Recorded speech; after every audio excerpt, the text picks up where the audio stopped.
नमस्कार विद्यार्थी मित्रांनो, स्वागत आहे तुम्हा सर्वांचं आपल्या यूट्यूब चॅनलवर. तर मित्रांनो, आजच्या सराव प्रश्नसंच क्रमांक 2 या व्हिडिओमध्ये आपण सामान्य ज्ञानवरील 15 महत्त्वाचे प्रश्न कव्हर करणार आहोत, जे की येणाऱ्या सर्व सरळ सेवा परीक्षांसाठी अतिशय महत्त्वाचे असणार आहेत. तर विद्यार्थी मित्रांनो, आपण TCS IBPS पॅटर्ननुसार सामान्य ज्ञानवरील प्रश्न कव्हर करणार आहोत. तर चॅनलवर नवीन आला असेल तर चॅनलला सबस्क्राईब करून ठेवा, जेणेकरून तुमच्यापर्यंत प्रत्येक व्हिडिओची अपडेट पोहोचेल. तर वेळ वाया न घालवता व्हिडिओला सुरुवात करूया. तर चला, आजचा आपला पहिला प्रश्न असा आहे, जगप्रसिद्ध अजिंठा लेणी रिकामी जागा या नदीच्या तीरावर वसलेले आहे. Option A Waghur, B Bori, C Panjhara, D Buri. या प्रश्नाचं बरोबर उत्तर आहे ऑप्शन क्रमांक ए वाघूर. त्यानंतर आहे प्रश्न क्रमांक 2, महाराष्ट्रातील क्षेत्रफळाच्या दृष्टीने खालीलपैकी दुसऱ्या क्रमांकाचा जिल्हा कोणता? ए अहमदनगर, बी नाशिक, सी पुणे, डी सोलापूर. या प्रश्नाचं बरोबर उत्तर आहे ऑप्शन क्रमांक सी पुणे. त्यानंतर आहे प्रश्न क्रमांक 3, दरवर्षी आंतरराष्ट्रीय शांतता दिवस कधी साजरा केला जातो? Option A 21 September, option B 20 September, option C 19 September, option D 22 September. या प्रश्नाचं बरोबर उत्तर आहे ऑप्शन क्रमांक ए 21 सप्टेंबर. प्रश्न क्रमांक 4 आहे, खालीलपैकी कोणत्या जिल्ह्याला भारताची कोळंबी राजधानी असे म्हणतात? ए भडोच गुजरात, बी रत्नागिरी महाराष्ट्र, सी मदुराई तामिळनाडू, डी नेल्लोर आंध्र प्रदेश. या प्रश्नाचं बरोबर उत्तर आहे ऑप्शन क्रमांक डी नेल्लोर आंध्र प्रदेश. प्रश्न क्रमांक 5 आहे, देशातील पहिला बुलेट ट्रेनचा स्टेशन कुठे बांधले जाणार आहे? ए श्रीनगर, बी मुंबई, सी अहमदाबाद, डी सुरत. या प्रश्नाचं बरोबर उत्तर आहे ऑप्शन क्रमांक सी अहमदाबाद. त्यानंतर आहे प्रश्न क्रमांक 6, पहिले बाजीराव पेशवे यांची समाधी कोणत्या नदीच्या किनारी आहे? ए मुळा, बी नर्मदा, सी गोदावरी, डी तापी. या प्रश्नाचं बरोबर उत्तर आहे ऑप्शन क्रमांक बी नर्मदा. प्रश्न क्रमांक 7 आहे, सियाचीन हिमनदी भारतातील कोणत्या राज्यात आहे? ए जम्मू आणि काश्मीर, बी उत्तर प्रदेश, सी हिमाचल प्रदेश, डी सिक्कीम. या प्रश्नाचं बरोबर उत्तर आहे ऑप्शन क्रमांक ए जम्मू आणि काश्मीर.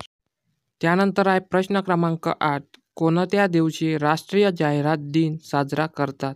ऑप्शन क्रमांक ए 4 ऑक्टोंबर, बी 11 ऑक्टोंबर, सी 14 ऑक्टोंबर, डी 8 ऑक्टोंबर. या प्रश्नाचं बरोबर उत्तर आहे ऑप्शन क्रमांक सी 14 ऑक्टोंबर. पुढचा प्रश्न आहे प्रश्न क्रमांक 9, राष्ट्रीय सभेतील मवाळ व जहाळ गटाची समेट कोणत्या अधिवेशनात झाली? ऑप्शन क्रमांक ए 1916 लखनौ, बी 1920 कोलकाता, सी 1921 मुंबई, डी 1922 कराची. या प्रश्नाचं बरोबर उत्तर आहे ऑप्शन क्रमांक ए 1916 लखनौ. प्रश्न क्रमांक 10 आहे, शंकराचार्यांनी खालीलपैकी कुठे मठाची स्थापना केली नाही? ए शृंगेरी, बी अमरावती, सी द्वारका, डी पुरी. या प्रश्नाचं बरोबर उत्तर आहे ऑप्शन क्रमांक बी अमरावती या ठिकाणी शंकराचार्यांनी मठाची स्थापना केली नाही. त्यानंतर आहे प्रश्न क्रमांक 11, कोणार्क येथील सूर्यमंदिर हे कोणत्या स्थापत्य शैलीचे उदाहरण आहे? ए नागर शैली, बी द्राविड शैली, सी बेसर शैली, डी गांधार शैली. या प्रश्नाचं बरोबर उत्तर आहे ऑप्शन क्रमांक ए नागर शैली. त्यानंतर आहे प्रश्न क्रमांक 12, आग्रा या शहराला राजधानी कोणी बनवली? ए जाउद्दीन खिलजी, बी मोहम्मद बिन तुगलक, सी सिकंदर लोधी, डी बहलोल लोधी. या प्रश्नाचं बरोबर उत्तर आहे ऑप्शन क्रमांक सी सिकंदर लोधी यांनी आग्रा या शहराला राजधानी बनविली. त्यानंतर आहे प्रश्न क्रमांक 13, दुसऱ्या महायुद्धात अमेरिका रशिया यांच्यामध्ये कोणत्या दोस्त राष्ट्रांचा समावेश होता?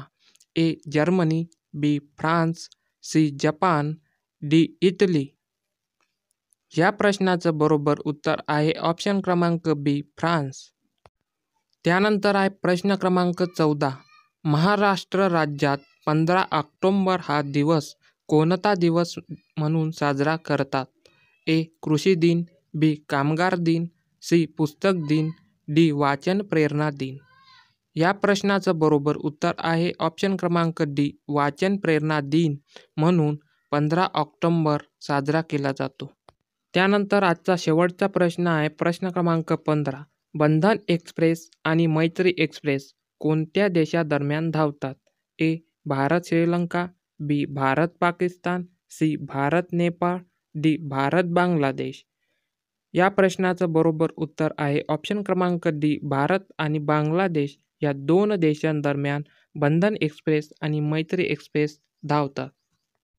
मित्रांनो, आजचा व्हिडिओ कसा वाटला हे नक्की कळवा. व्हिडिओ आवडल्यास व्हिडिओला लाईक करा, शेअर करा, सबस्क्राईब करा.